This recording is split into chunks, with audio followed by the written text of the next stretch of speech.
Welcome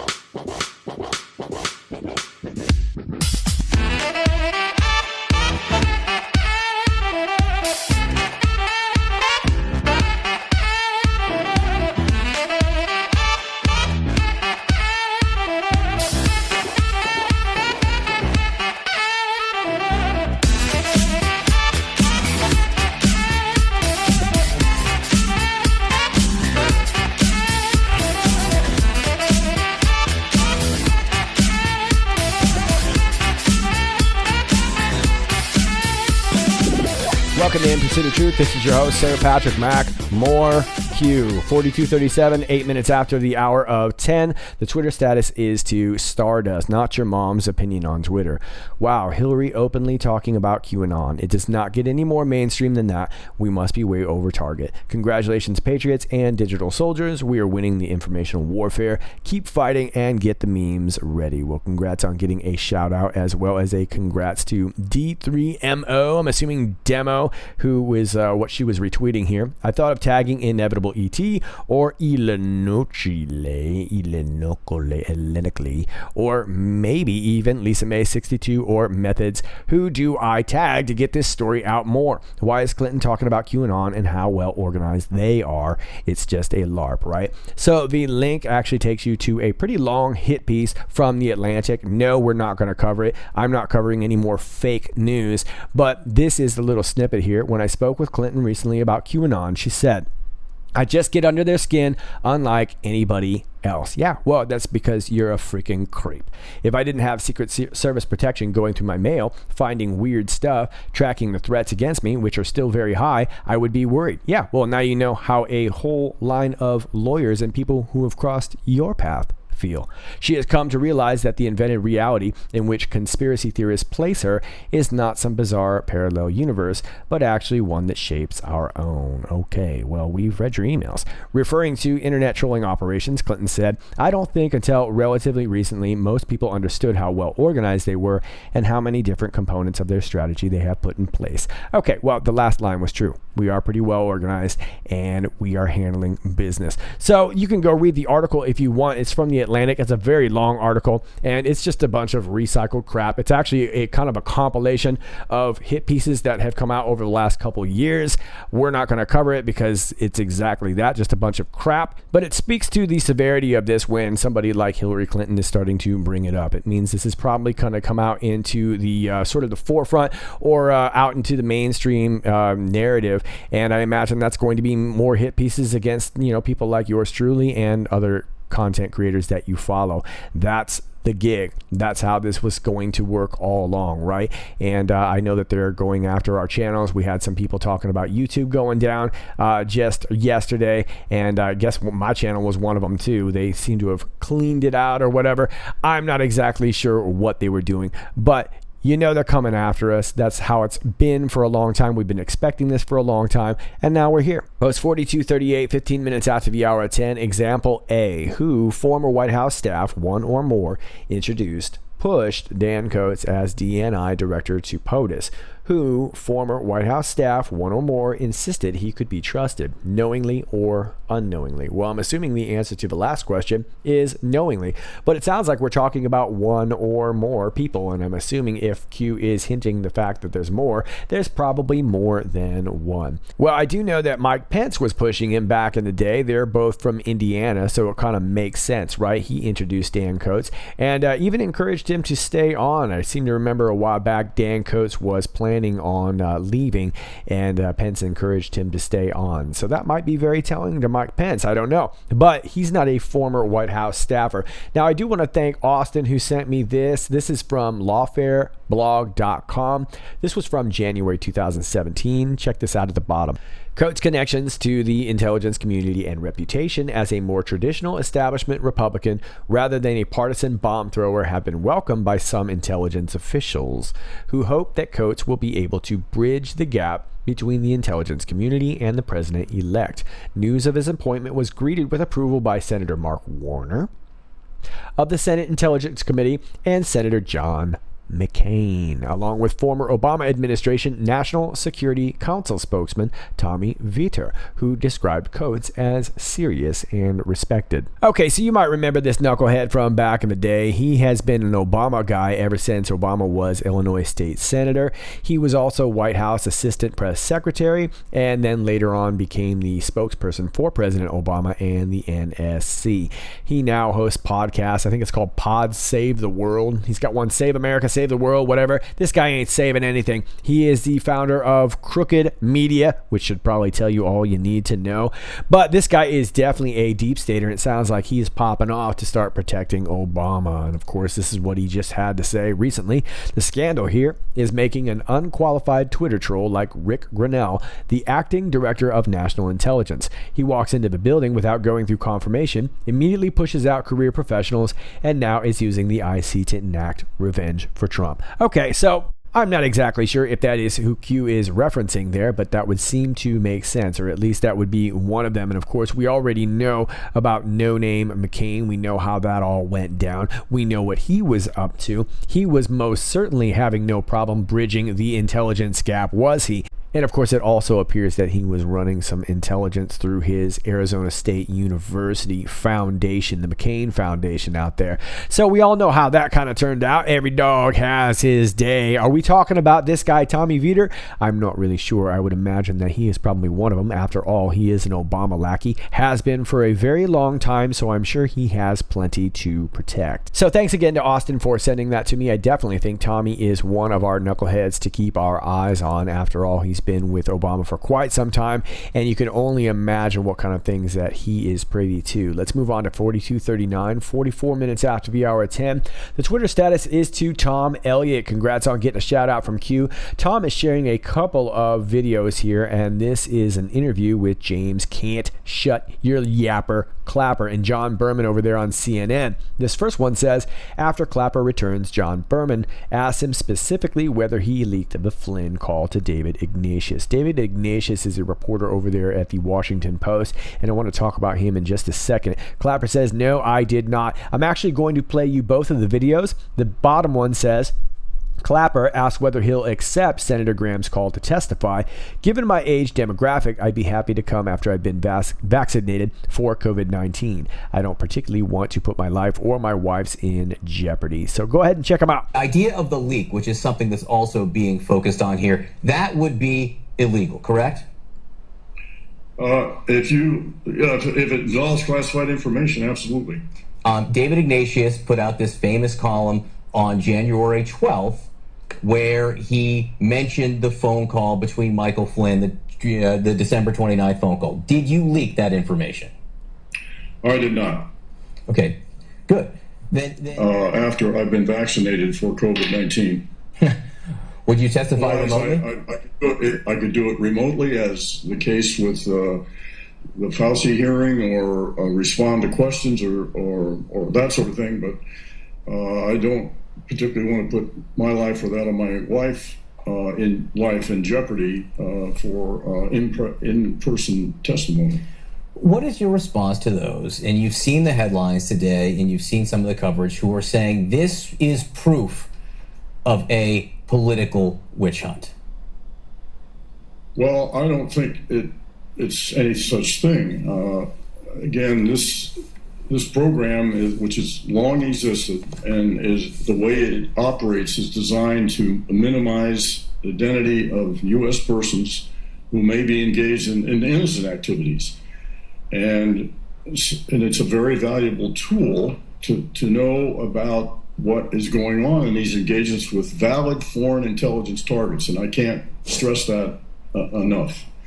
And that's the predicate for the operation of the program. And it's a very important capability for protecting the national security of the country. Why do you think the president and some Republican senators are raising it in this fashion then?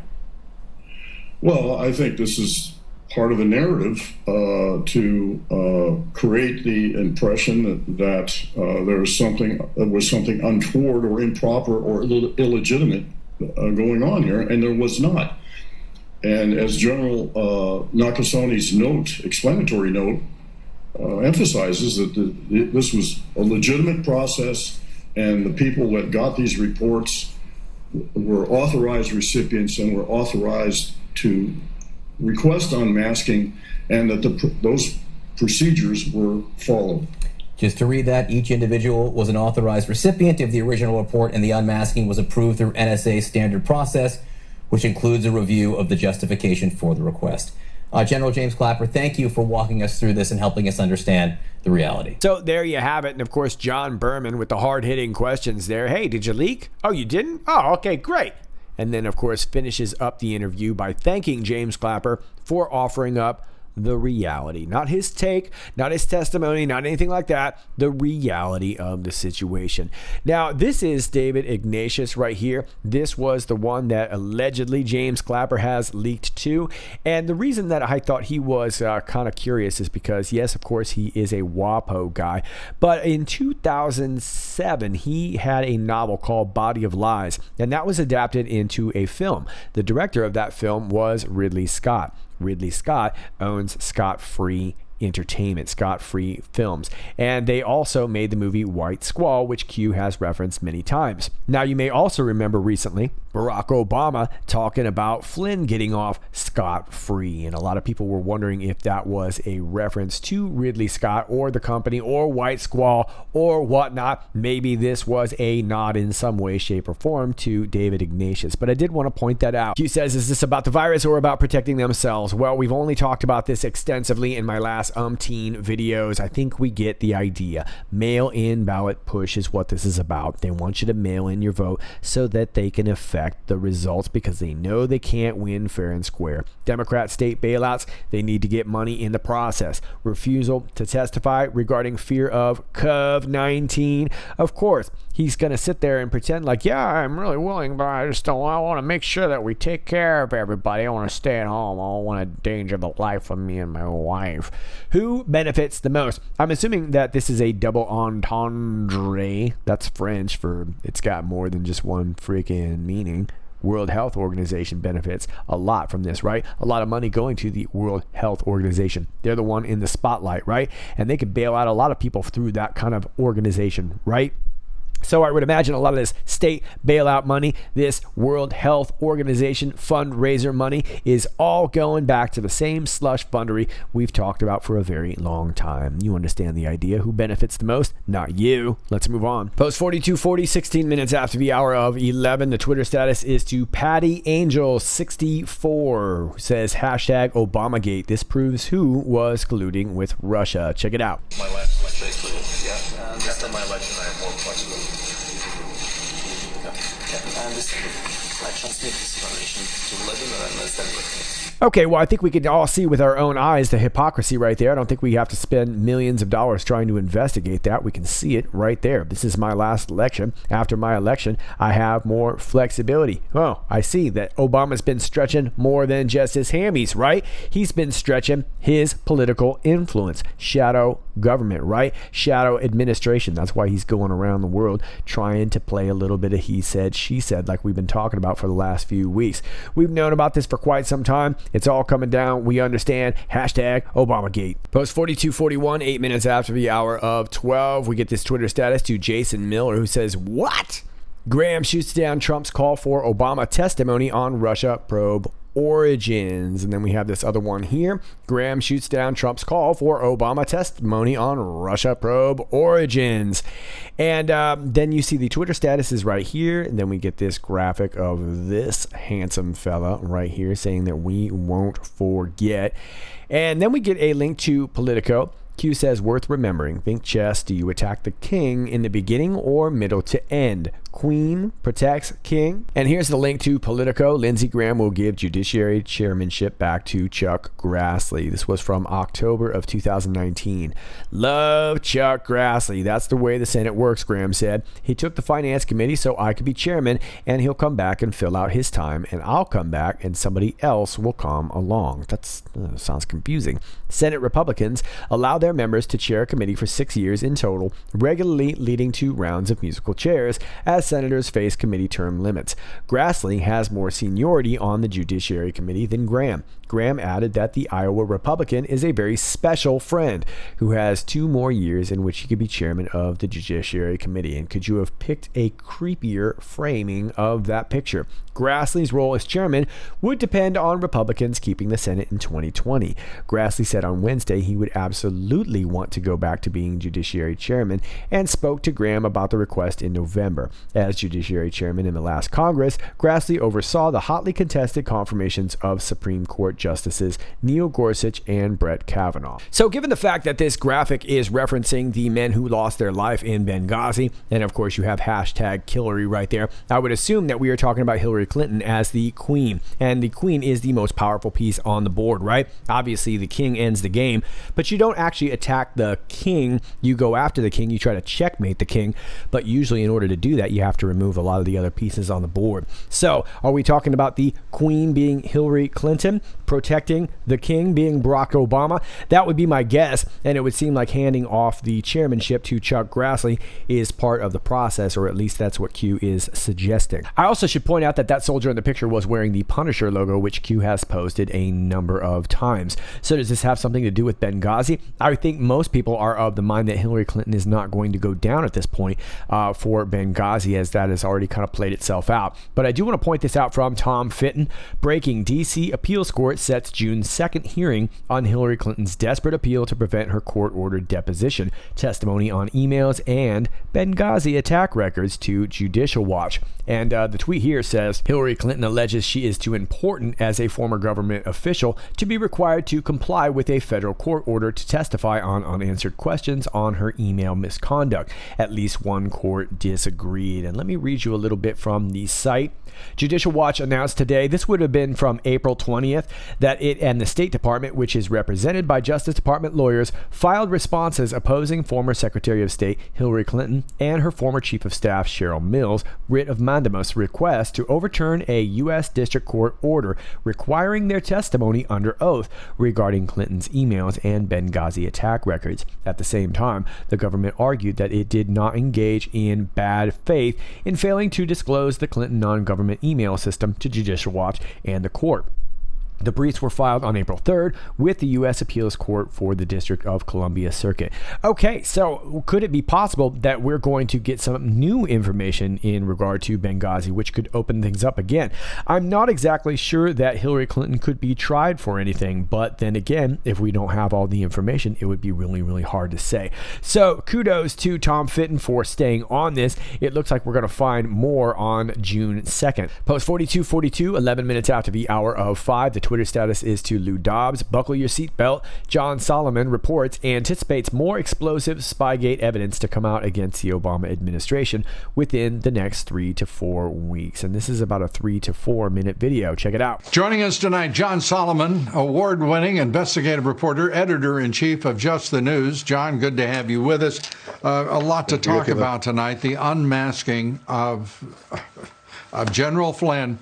Who could have imagined where we are tonight, that Judge Sullivan would both encourage a vigorous prosecution from a retired left-wing anti-Trump judge who just had an op-ed published 3 days ago now, and who is being asked to decide whether or not they should go after General Flynn for perjury. This is not only unconscionable, but it is the height of politically corrupt arrogance. Yeah, everyone I've talked to today has been exasperated by the judge's conduct. But at the end of the day, it's a lot of show for an inevitable conclusion. At the end of the day, these charges are going to be dismissed against General Flynn because the law requires it. When both parties go in as they do in this case, and when there is a preponderance of evidence, as there is in this case, of wrongdoing, the courts have consistently allowed a vacation or vacating of a conviction like this. It's just going to extend the drama a little longer, but it's going to inevitably end up, whether it's at the Supreme Court, the appellate court, or the district court, it's going to end up getting the charges are going to be dismissed. There is one person in Congress, and that's Lindsey Graham, the chairman of the Judiciary Committee, who seems to have both the command of the levers in this particular moment with the Judiciary Committee, who has the power to really investigate the investigators, as he promised he would do almost a year and a half ago, but has done nothing. What the president is encouraging him to call former President Obama. Why is Graham doing everything in his power, it seems, to simply ignore his responsibilities, to spew nonsense and blather, seeming at one point to support the president, at the next to support unknown figures in the deep state, or perhaps even amongst the Democrats? It is quite an act that he is putting on. It is not a performance. Yeah, listen, I think there's some good news for those of us who've wanted transparency and accountability, which is finally, and I do say finally, Lindsey Graham has scheduled a hearing to dig into these very serious issues. I know his investigative staff very well. They're very competent. They've been working very hard behind the scenes. They're going to have some big revelations that are not yet public that will move this narrative along and show just how far-reaching the corruption inside the bureaucracy was. As for the issue of President Obama, there's going to come a moment after that first evidence is laid out in his hearings where people are going to obviously say, hey, this started at the top with President Obama. And then I think Lindsey Graham will have to face the music of his own evidence and decide what he's going to do. And I think that moment may, when the evidence is all out there, there'll be an even more poignant question to the chairman. Why aren't you talking to President Obama? And I think, let's see what the evidence comes out. But keep in mind, over the last few months, there's been a lot of information taken from the National Archives, from the Obama administration. They lay out a very powerful case. We're going to begin to see that evidence over the next 3-4 weeks. And all I can say from what I know from my reporting is buckle your seatbelt. Okay, so spotlight on Lindsey Graham as well. It should be. He's getting pressure from all sides. And we'll have to see what happens in these hearings. It's nice to see that we're having something done. John Solomon says buckle your seatbelts. So maybe it's going to be explosive. Maybe not. We've been let down before. But we do know that Lindsey Graham was a McCain guy. And we also know that McCain was wrapped up as deep as possible. We could go all the way back to Vietnam if we want. But let's just talk about those tunnels that we discovered in Homs, Syria a while back. This was a couple of years ago if you've not followed my channel. But we found a network going on there. And of course, we have those pictures with Senator McCain posing with Abu Bakr, who's your Baghdadi, right? So I think we all can understand that Senator No Name McCain was as deep state as it gets. And of course, Lindsey Graham was essentially his sidekick, right? So I'm sure he knows a lot. He probably didn't know as much as McCain did, but I'm sure he knows what went on out there in Syria. Now, to his defense, I want to point out that he mentioned about a week ago in an interview, very briefly, that he was not willing to reveal any information that was part of an ongoing investigation. So there is something likely to that. I'm not exactly sure, and maybe some of this will be revealed in these hearings. Maybe these hearings are his way of reconciling. Like I said, he's not a black hat, white hat. He's somewhere probably on the really dark gray side, right? So maybe he has some reconciling to do. We've yet to see. But the interesting thing about this is that he is being exposed one way or another, because both sides of the political aisle want to see what's going on. Nobody's a big fan of Lindsey Graham right now. Post 4243, 35 minutes after the hour of 5, we get this document here from NARA. This is from the office of Barack and Michelle Obama. And this is addressed to the Honorable David S. Ferriero, and it is signed from Anita Decker Breckenridge, record representative to President Obama. And as you can see, it is CC'd there to the Honorable Ron Johnson, not to be mistaken for Don Johnson, who back in the day starred in Miami Vice and didn't wear socks. And I thought that was mildly disturbing considering his line of work. The Honorable Charles E. Grassley is also CC'd there. So let's check some of this out. Dear Mr. Ferriero, I write in connection with the November 21st, 2019 request from Senator Johnson and Senator Grassley to the National Archives and Records Administration, otherwise known as NARA, for Obama administration records related to certain meetings connected to Ukraine. As you know, under the Presidential Records Act, the records requested are scheduled for release pursuant to terms set under that act.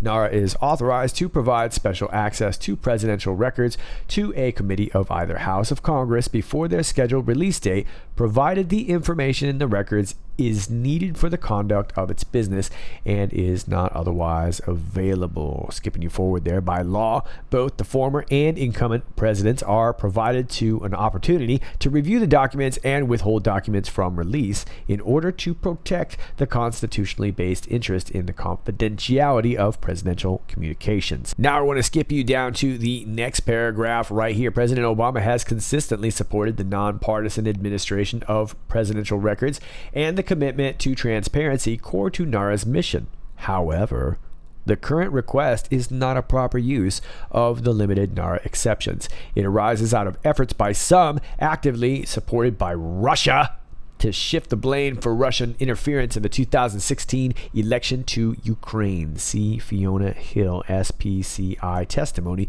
at 3940. Okay, so they're basically saying, all right, we're going to give you these, but we really think that you're just trying to shift the blame from Russia to Ukraine, where it belongs. Anyway, the use of this special access process serves no legitimate purpose and does not outweigh or justify infringing confidentiality interests that all presidents have sought to protect. Nevertheless, in the interest of countering the misinformation campaign underlying this request, we are going to be so freaking virtuous, and we're prepared on this occasion to provide the committee's access to the records responsive to this request. Okay, thank you. Pardon me for being a little dismissive, but I guess I don't give a crap how he feels. Do you? I didn't think so. Those are your Q posts. I'm going to leave you with this tweet here from about an hour ago from President Donald J. Trump. Where's the 302? That's a written statement. Is it missing? Was it stolen or destroyed? General Flynn's being persecuted. Yeah, I bet it was. I bet it was stolen. I bet it was destroyed. Wouldn't surprise me. But guess what? Everybody's spying on each other. I bet somebody's probably got a record of it somewhere. I mean, let's face it, good guys are spying on bad guys, and bad guys are spying on good guys, and everybody's spying on you and I. So I'm sure somebody's got the 302. Was it stolen or destroyed? Probably, but there's probably another record of it somewhere, right? I'm sure we'll find it. I'm sure it'll pop up. Hey, maybe it's with the Rona. I don't have it around here. I looked already. I checked a couple times. But those are your Q posts. As always, if you like this video, please click like, share, and subscribe. Thanks to all of you who do that already. And thanks to all of you. It looks like we just ticked past 200,000 subscribers, so I'll have to hook up some cake on the next go around. I'll have to be a pretty sweet one, I guess, a pretty big one. That's a whole lot of you right there. So thanks to all of you who helped me push past 200,000 subscribers over there on YouTube. Hopefully we don't go down. How about that? That would be a terrible way to celebrate. That would be a terrible way to celebrate. Let's not even think about that. All my alternate links are down below though, and you might want to think about that because the former is definitely a possibility. It's all down below. My email is down below if you want to share some info. Please don't DM me on Twitter, but you may email me, and that is down below, as well as my P.O. box. And if you'd like to support the channel, my Patreon is down below. It's all down below in the video description. This is Sir Patrick Mack. Until next time, where's the 302?